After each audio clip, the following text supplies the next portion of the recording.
প্ৰতিমূৰ্তিটো বনালে হয় কিবা আমাৰ উপায়ুক্ত মহোদয় নিজে জড়িত আছে, তাৰ পৰা আকৌ আমাৰ মিৰ্জুৰি কলেজৰ প্ৰিন্সিপাল অধ্যক্ষ খগেন পায়েঙো জড়িত আছে। মই মাজে মাজে সুধি থাকোঁ কিয় মানে প্ৰতিমূৰ্তি আজিলৈকে উন্মোচন কৰিব পৰা নাই। ইমান গোটেই অকল ঘূণাৱতীৰ অমৃত সন্তান বুলি আমি যাক স্বীকাৰ কৰোঁ, গোটেই অসমে যাক সাৰস্বত সাধক বুলি যাক কোৱা হয়, যাক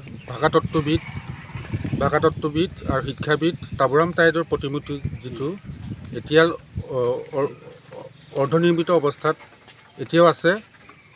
এই 2019 চনত যেতিয়া মুখ্যমন্ত্ৰী আমাৰ ইয়াত আলি আই লৃগাঙৰ প্ৰগ্ৰেম পাতিছিলে ৰাজ্যিক ভিত্তিত, তেতিয়া তেখেতে ঘোষণা কৰিছিলে কি তাবুৰাম তাইদেউৰ প্ৰতিমূৰ্তি নিৰ্মাণৰ কাৰণে 20 লাখ টকা আবেদন দিয়া হ'ব। তাৰ এবছৰ পাছত 20 লাখ টকা আবেদন দিয়াৰ পাছত কমিটি গঠন কৰিলে। কমিটি গঠন কৰাৰ পাছত অকল প্ৰতিমূৰ্তি গোটেই কমপ্লিট কৰা নাই। চাৰিওফালৰ যিটো প্লেট চেলেট চাৰিওফালে যিটো পৰিৱেশ সেইটো হোৱা নাই। প্ৰতিমূৰ্তিটো এতিয়ালৈকে মুকলি কৰিব পৰা নাই। প্ৰতিমূৰ্তি ভাগেই আছে, মানে লাহে জহি খহি গৈছেগৈ।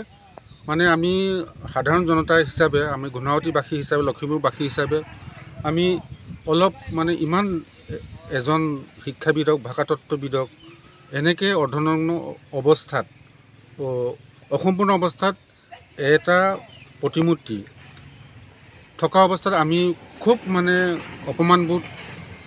যিজন মানুহে নেকি সাহিত্য একাডেমী ভাষাৰ ক্ষেত্ৰত ভাষা সন্মান পাইছিলে, তাৰপৰা চুকাফা বঁটা, বাসুদেৱ জালান বঁটাৰে সন্মানেৰে বিভূষিত এই বিখ্যাত মানুহজনক ঘূণাৱতীৰ অমৃত সন্তান বুলি আমি যাক স্বীকাৰ কৰোঁ, তেখেতৰ প্ৰতিমূৰ্তি যাতে অতি সোনকালে চৰকাৰৰ তৰফৰ পৰা, যদি চৰকাৰে নোৱাৰে, মই মাজে মাজে সুধি থাকোঁ। কমিটিখন আমি উপায়ুক্ত মহোদয় আজিলৈকে লগ কৰা নাই। জনসাধাৰণ লাহে সজাগ সচেতন হৈ আহিছে প্ৰতিমূৰ্তি সম্পূৰ্ণ কৰিবৰ কাৰণে।